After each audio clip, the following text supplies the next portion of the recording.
નમસ્કાર મિત્રો, આજે આપણે વિશિષ્ટ માપના ખૂણા માટેના ત્રિકોણમિતીય ગુણોત્તરોનો અભ્યાસ કરીશું. અહીં વિશિષ્ટ ખૂણા તરીકે 0, 30, 45, 60 એન્ડ 90 વગેરે લેવામાં આવેલ છે. ઓકે, સો આ જે કિંમતો છે એ કેવી રીતે મળે એની સમજણ આપણે મેળવવાની છે. ઓર દાખલાની અંદર એ કિંમતો આપણે મૂકીને સાદુરૂપ આપી એની કિંમત મેળવવાની હોય છે, પરંતુ આ કિંમતો યાદ કેવી રીતે રાખવી એ પ્રોબ્લેમ છે. ઓકે, સો સૌથી પહેલાં આજે તમારી 0, હાફ, 1/√2, √3/2 અને 1 એ જે કિંમત છે એ તમે યાદ રાખી શકતા ધેન વેલ એન્ડ ગુડ. પરંતુ જો યાદ ન રહેતું હોય તો શું કરવું સમજો. 0, 1, 2, 3 એન્ડ 4 આ રીતે 4 સુધીના અંકો લખી લો, બરાબર છે, અને પ્રત્યેકને 4 વડે ભાગી દો. ઓકે, ચાલો ત્યારબાદ દરેકનું વર્ગમૂળ લઈ લો. ઓકે, સો અહીં 0/4 હોય, વર્ગમૂળની અંદર 0 થઈ જશે. અહીં 1/4 જ લઈશું, બરાબર છે. અહીં જો તમે બે કેન્સલ કરશો દેન હાફ થશે. અહીં કશું કેન્સલ થતું નથી, સો એઝ યુઝ્યુઅલ લખી દઉં છું, અને અહીં કેન્સલ થઈ 1/1 ઓર 1 મળે છે. ઓકે, હવે તમે જાણો છો એ પ્રમાણે 0 હોય વર્ગમૂળ 0 થશે. એ જ રીતે અહીં 1નું વર્ગમૂળ 1 અને 4નું કેટલું થશે 2 થશે. અહીં 1 અને છેદમાં 2નું વર્ગમૂળ 2. અહીં વર્ગમૂળ 3 અને 4નું વર્ગમૂળ 2 અને 1/1 હોય 1નું વર્ગમૂળ 1. સો આ જે કિંમતો છે એ અહીં આપણે લખી દઈશું. ઓકે, ત્યારબાદ નેક્સ્ટ શું કરવાનું છે, કોસ થીટા માટે આ જે કિંમતો મળે છે એને રિવર્સમાં લખવાનું છે. Like 1 √3/2, 1/√2, half and 0. C okay, simple છે. હવે સાઇન અને કોસ આપણને બે કિંમતો મળી જાય છે. હવે સમજો tan માટે શું કરવાનું છે, તમે જાણો છો tan theta is equal to sine theta by cos theta છે. ઓકે, સો ટેનની કિંમતો મેળવવા માટે 0/1 ધેન 0 થઈ જશે. ફરી પાછા આ બે ગુણોત્તર છે એનો ભાગાકાર લઈશું, ધેન 2 કેન્સલ થઈ જશે. 1/√3. ઓકે, અહીં પણ √2 કેન્સલ થઈ જશે, સો 1 મળી જશે. અહીં ભાગાકાર કરશો, બે કેન્સલ થઈ જશે, વર્ગમૂળ 3 મળી જશે. છેદમાં 0 હોય અવ્યાખ્યાયિત થઈ જશે. ઓકે, સો આ રીતે તમે 0, 1/√3, 1√3 એન્ડ અવ્યાખ્યાયિત એ પણ મળી જશે. હવે કોટ માટે શું કરવાનું છે, ફરી પાછા રિવર્સ, લાઈક અવ્યાખ્યાયિત અહીંયા જશે, વર્ગમૂળ 3 અહીંયા આવી જશે, 1/√3 અને 0. ઓકે, હવે સેક થીટા માટે સેક થીટા જે છે એ કોસના શું છે, વ્યસ્ત છે. સો કોસની જે કિંમત છે એના વ્યસ્ત લખીશું. 1ના વ્યસ્ત 1 જ થશે, √3/2 ના વ્યસ્ત 2 ઉપર જશે, વર્ગમૂળ 3 નીચે આવશે. ઓકે, એ જ રીતે 1/√2 ના વ્યસ્ત √2/1, સો √2 લખીશું. અહીં 2 ઉપર જશે, 1 નીચે આવશે, સો 2, અને 0ના વ્યસ્તનું અસ્તિત્વ ન હોય આપણે અવ્યાખ્યાયિત લખીશું. એ જ રીતે સેમ ફરી પાછું કોસેક માટે રિવર્સ લઈશું. અવ્યાખ્યાયિત 2, √2, 2/√3 એન્ડ 1. ઓકે, જો તમે મૌખિક કોઈ પણ કિંમત પૂછવામાં આવેલ હોય, તમને જો યાદ હોય ધેન વેલ એન્ડ ગુડ, ખૂબ જ ઝડપથી કામ કરી શકશો. પરંતુ જો યાદ ન હોય તો શું કરવું, આ રીતે એક રફ કામ કરી કોષ્ટક તૈયાર કરીને જ દાખલાઓમાં આગળ વધવું. ફરી પાછા ખૂબ જ ઝડપથી આ જ કામ આપણે કરી લઈએ છીએ. કેવી રીતે? ઓકે, હવે ઝડપથી આ કોષ્ટક કેવી રીતે બનાવવું એના માટે સમજણ મેળવીએ. તમને આપણે વાત કરીએ એ પ્રમાણે ફર્સ્ટ જે રો છે એની કિંમતો તમને યાદ હોવી જોઈએ, લાઈક 0, હાફ, 1/√2, √3/2 એન્ડ 1. કોસ માટે શું કરીશું, reverse. So 1 √3/2, 1/√2, half and 0. Okay, હવે tan માટે શું કરવાનું છે? આ જે બે કિંમતો છે એનો શું કરવાનું છે? ભાગાકાર લેવાનો છે. સો બધા વચ્ચે આ રીતે ભાગાકાર છે એ રીતે વિચારો. સો 0/1 then 0 half by √3/2 then 2 cancel થઈ જશે. 1/√3 √2 કેન્સલ થઈ જશે. then 1 here 2 કેન્સલ થઈ જશે. √3 1/0 છેદમાં 0 હોય અવ્યાખ્યાયિત થઈ જશે. ઓકે, હવે cot માટે શું કરવાનું છે? ડેશ √3 1/√3 અને 0 રિવર્સ કરી દીધા છે. ઓકે, હવે શું કરવાનું છે? sec માટે શું કરવાનું છે? આ જે કોસની કિંમતો છે એના વ્યસ્ત એટલે કે ઉલટાવી નાખવાનું છે. લાઈક 1 નો વ્યસ્ત 1 જ થશે. અહીં 2/√3 √2 2 અને ફરી પાછા 0 નો વ્યસ્ત અસ્તિત્વ ધરાવતો નથી. સો અવ્યાખ્યાયિત થઈ જશે. કોસ માટે ફરી પાછું રિવર્સ 1 2 √2 2/√3 and 1. સિમ્પલ છે. તમે 30 થી 35 સેકન્ડની અંદર આ કિંમતો લખી શકશો. અને જો ન યાદ હોય તો આ રીતે રફ કામ કરી જ દેવું, જેથી કરીને તમે પરીક્ષાની અંદર એક્ઝેક્ટ કિંમત ઓર ભૂલ ન થાય. બરાબર છે? ઓકે, હવે આ સિવાય પણ એક બીજો રસ્તો છે, એની પણ સમજ મેળવી લે. એની અંદર તમારે શું કરવાનું છે? બે કાટકોણ ત્રિકોણ છે અને એના માટે બાજુઓના જે ગ્રુપ છે એ તમારે યાદ રાખવું પડશે. પરંતુ એની એક મર્યાદા છે. એ 30 45 અને 60 ની જ કિંમતો આપશે. બરાબર છે? નોર્મલી એક્ઝામ્પલની અંદર 30 60 અને 45 ના ખૂણાઓનો ઉપયોગ હોય તો તમે એ રીતે પણ કરી શકો. આ બધી કિંમતો લખવાની જરૂર પડશે નહીં. ઓકે, સો એ રીતે પણ આપણે જોઈ લઈએ છીએ.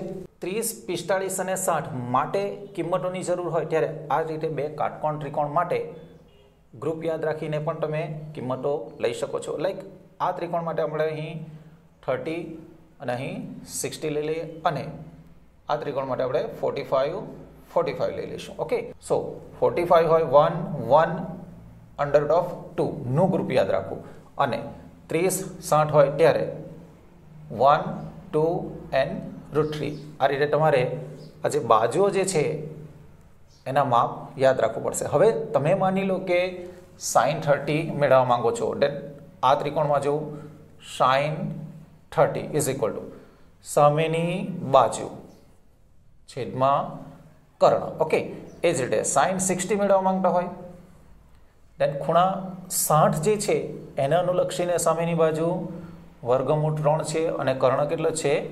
2 છે. સિમ્પલ છે. હવે જો તમે કોઈક વિધેય માટે 45 નો ખૂણો જોઈતો હોય, લાઈક sin 45 જો મેળવવા માંગતા હોય દેન શું થશે? સામેની બાજુ છેદમાં કર્ણ પ્રમાણે 1/√3 થઈ જશે. એ જ રીતે હવે થોડું આગળ વધારીએ છીએ. સાઇન માટે આપણે 3 કિંમતો મેળવીએ છીએ. કોઈક વચ્ચેથી લઈ લે, લાઈક cot જોઈતું છે. cot માટે તમે cot 30 મેળવવા માંગો છો. હવે cot 30 હોય ખૂણો 30 જે છે એને અનુલક્ષીને વિચારવાનું, સામેની પાસેની અને કર્ણ. ઓકે, સો cot માટે પાસેની અને સામેની પ્રમાણે √3/1. સો આપણે 1 લખતા નથી, દેન √3 થઈ જશે. cot 30 મળી જાય છે. ઓકે, એ જ રીતે માની લો કે cot 60 મેળવવા માંગતા હોય. cot 60 દેન સૂત્ર શું થશે? ખૂણો 60 જે છે એને અનુલક્ષીને વિચારવાનું છે, પાસેની અને સામેની પ્રમાણે 1/√3. સો 1/√3 મળી જશે. ઓકે, cot 45 મેળવવા માંગતા હોય દેન પાસેની સામેની પ્રમાણે 1/1. સો 1 મળી જશે. આ રીતે આ 30 45 અને 60 પૈકી કોઈ પણ ખૂણા માટે આ બે ત્રિકોણ માટે ગ્રુપ યાદ રાખી લેશો દેન તમે કિંમત મેળવી શકશો. ઓકે, તમારી પાસે બે ઓપ્શન છે, બે પૈકી તમને જે યોગ્ય લાગે તે રીતે કામ કરી લો. ભૂલ થવી જોઈએ નહીં. બેસ્ટ ઓપ્શન છે તમે આ બધી જ કિંમતો મૌખિક મોઢે હોય દેન આ બધુંની જરૂર જ નથી. બરાબર છે? પરંતુ જો ન હોય, ન યાદ રહેતું હોય તો ખોટું કરવું એના કરતાં બેટર છે કે તમે સ્કિલ ડેવલપ કરો. ઓકે, અને પછી કામ કરો. હવે આપણે આ કિંમતોનો ઉપયોગ કરીને જે દાખલાઓ ગણવાના છે એ દાખલાઓ જોઈશું. ઓકે, હવે સ્વાધ્યાય 8.2 માંથી પ્રશ્ન 1 છે કિંમત શોધો. એના એક્ઝામ્પલ છે એ જોઈશું. સિમ્પલ છે. અહીં તમારી પાસે કોષ્ટક સાઈડમાં રેડી છે, એમાંથી કિંમતો આપણે અહીં લખીશું અને સાદરૂપ આપીશું. લાઈક તમારી પાસે અહીં sin 60 છે. ઓકે, સો sin 60 હોય √3/2 લઈશું અને cos 30 માટે પણ √3/2 જ મળશે પ્લસ sin 30 હોય આપણે હાફ લઈશું અને cos 60 પણ હાફ જ છે. ઓકે, સો અહીં ગુણાકાર કરતા વર્ગમૂળ 3 હોય 3 મળી જશે બાય 4 પ્લસ 1 1 ઝા 1/4 2 2 ઝા 4 દેન છેદ સરખા હોય 3 પ્લસ 1 થશે બાય 4 સો 4/4 આન્સર તમને 1 મળી જશે. Okay, then second one 2 tan square 45. Okay, so 2 tan 45 હોય 1 આવશે અને એનો વર્ગ. ઓકે, નાવ cos 30 માટે તમે જોઈ શકો છો √3/2 whole square minus sin 60 √3/2 whole square. Okay, અહીં તમે પ્લસ છે માઇનસ છે કિંમતો સેમ છે સો ડાયરેક્ટ પણ કેન્સલ કરી શકો ઓર સાદરૂપ આપી કેન્સલ કરવું હોય તો પણ વાંધો નથી. 2 એકનો વર્ગ કેટલા થઈ જશે? 1 જ થઈ જશે. સો 1 પ્લસ અહીં 3/4 માઇનસ અહીં 3/4 so plus 3/4 and minus 3/4 so cancel થઈ જશે. ઓકે, દેન 2 1 ઝા 2 આન્સર કેટલો મળી જશે? 2 મળી જશે. સિમ્પલ છે, ફક્ત કિંમતો જે છે એની તમને જરૂર પડશે, બરાબર છે. અધરવાઇઝ દાખલાઓમાં સાદરૂપ આપવાની ક્રિયા જ છે. ઓકે, નેક્સ્ટ જોઈશું. થર્ડ એક્ઝામ્પલ જોઈશું. cos 45 by sec 30 plus cosec 30. Okay, so cos 45 હોય 1/√2. Okay, then sec 30 so 2/√3 plus cosec 32. Okay, હવે લસા લઈશું 1/√2 બાય √3 લસા થશે 2 પ્લસ 2√3/√3. ઓકે, દેન 1/√2 ઇન્ટુ ભાગાકાર હોય ઉલટાવીને ગુણાકાર કરીશું. આ √3 છે એ ક્યાં જશે? અંશમાં જશે અને છેદમાં 2 પ્લસ 2 √3 થઈ જશે. દેન તમને √3 બાય ગુણાકાર કરશો 2√2 પ્લસ 2 √6 મળી જશે. હવે નોર્મલી જો છેદમાં અસમય સંખ્યા હોય તો એને આપણે શું કરતા છે? સમય બનાવતા છે, એટલે કે છેદનું સમયીકરણ કરવું પડે. ઓકે, સો અહીં આવ્યા પછી છેદનું સમયીકરણ કરવા માટે છેદમાં જે છે એની અનુબદ્ધ કરણી લઈશું, લાઈક 2√2 માઇનસ 2√6. એ જ રીતે 2√2 માઇનસ 2√6. ઓકે, હવે આગળ વધારીશું. અંશમાં વર્ગમૂળ 3નો ગુણાકાર 2√2 સાથે કરતા 2 વર્ગમૂળની અંદર 6 મળશે અને વર્ગમૂળ 3નો ગુણાકાર 2√6 સાથે કરતા વર્ગમૂળ 18 થશે. 6 તારી 18 છેદમાં 2√2 નો વર્ગ. અહીં a પ્લસ બી છે, એ માઇનસ બી છે. ઓકે, સો a² માઇનસ b² પ્રમાણે અહીં 2√6 નો વર્ગ થશે. ઓકે, થોડું આગળ લઈ લેવું છું. 2√6 માઇનસ હવે જરા 18 જે છે એ વર્ગમુક્ત ભાગ મળી શકે. 9 × 18 9નું વર્ગમૂળ કેટલું નીકળશે? 3.